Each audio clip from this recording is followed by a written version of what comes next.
So let's kind of cover everything. So we saw, I'll start with the SPY. Big rally pushing even up through like my expected resistances, testing 431.75, at which point we saw uh, quite an intense volumetric sell-off, dropping, I think it was about 70 basis points in roughly 30 minutes. A small recovery into the end of the day on lower volume, but still looks weak going into the SLD period and the FOMC minutes beginning tomorrow. This effect was obviously felt market wide. GME, I think, running up on some internalization being released around the midday.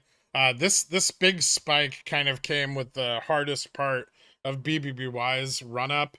Um, this occurred on multiple stocks in the basket. And it did slowly drift down into the end of the day, but not heavily shorted at all. I think the biggest drop off was alongside the SPY here between like 230, 245 roughly. I don't think that this was like a bullish push or anything like that. It was simply just like a dumping of a bunch of internalized volume that's been building up for the last couple days. Revlon, nice big spike on that FTD covering. The biggest part of that run, obviously, coinciding with the largest part of the run on the rest of the basket. Fall off into the end of the day as that was covered and the SPY kind of dropped off.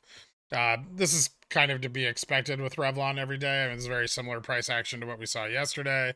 Big spike and then it kind of fell off and petered out.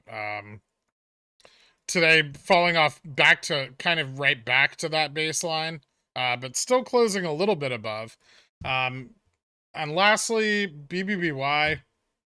BBY just ran like fucking crazy today. 385 million volume traded.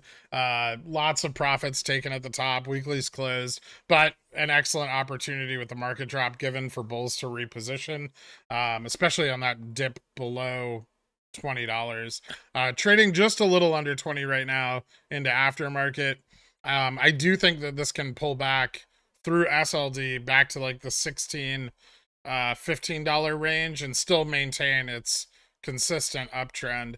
Obviously, if that does happen, that will be a very good opportunity to move into long positions for next week's upcoming OPEX.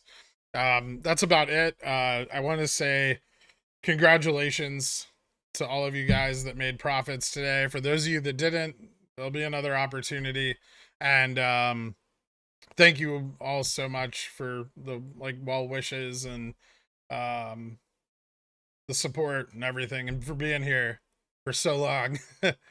uh it's been a hell of a ride. It's not over, but it's been fun. So thank you guys. Have a good night and good game.